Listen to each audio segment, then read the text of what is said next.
Imagine a planet much like ours, but as real as the coffee you're drinking, where power isn't shown by a suit and tie, but by beaded necklaces, saffron-colored turbans, and smiles made bright by the equatorial sun.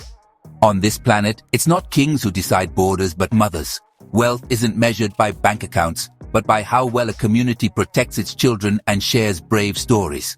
This is the world of matriarchal societies, only given a few pages in school books, and because of this, able to make people curious who dream of a different way of governing, of loving, and even of shopping. What if I told you that with less than $15 a day, you could leave a cramped studio apartment and start a life where your neighbor knows how to weave jewelry or grow corn without pesticides? Today, we begin a trip to 5 communities where women are in charge and have no plans to give up control.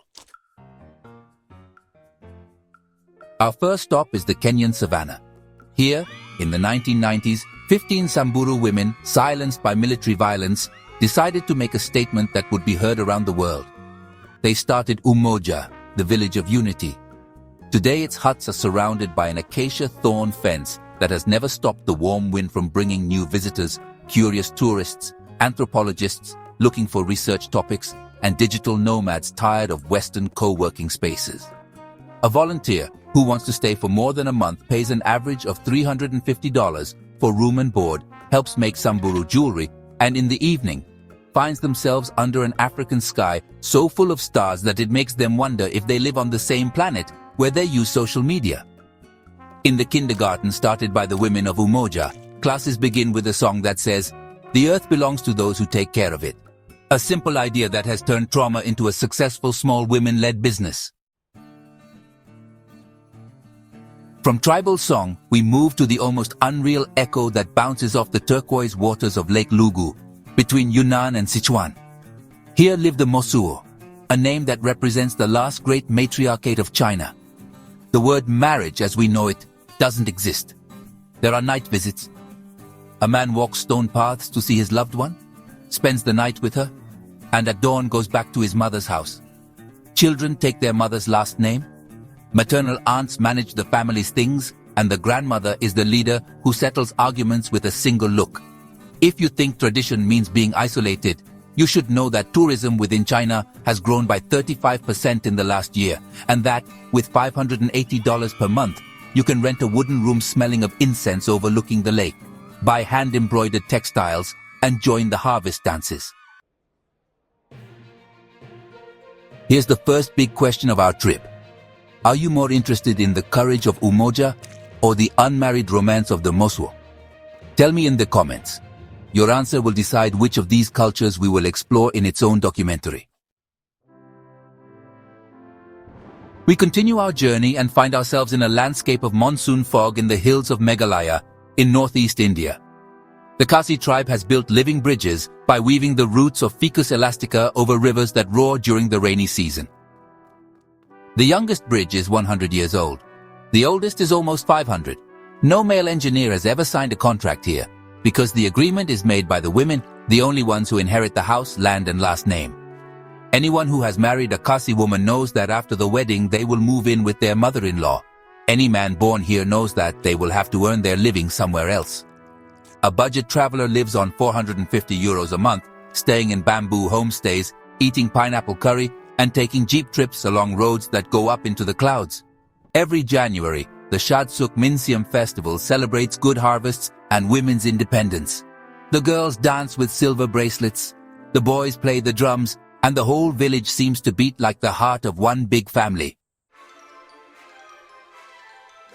It's Indonesia's turn to be shown.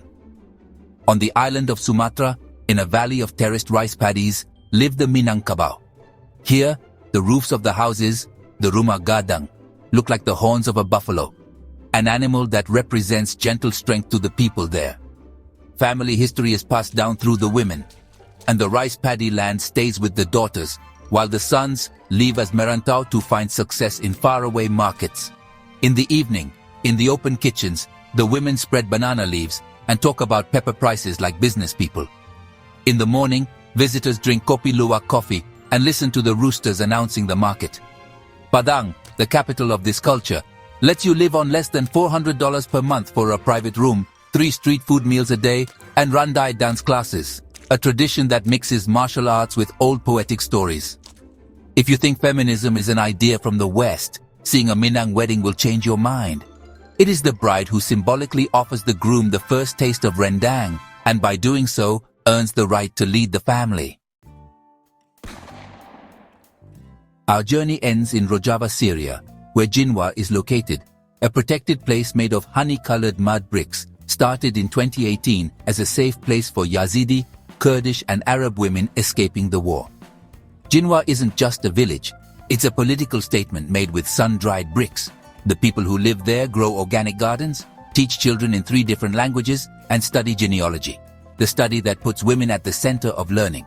An international volunteer spends about $300 a month and gets lessons in organic farming, evenings around the fire singing Kurdish lullabies, and the understanding that, in a world broken by conflict, there are still projects that rebuild society, starting with caring for others. 5 stories. 5 ways to show that governing with a mother's perspective can reduce disagreements, make the cost of living lower, and bring in tourists looking for real experiences. It's not surprising that solo female travel is the fastest growing type of international travel bookings. Here, women don't ask for power. They've had it for centuries, changing the very idea of wealth. What about you? Will you feel safe inside 4 rented walls, or will you let your next home have a buffalo horn roof, mud walls, or the African sky above you? If you want to find out about other places where women are changing history and you have some money to spend, subscribe now. The next trip could start much sooner than you think.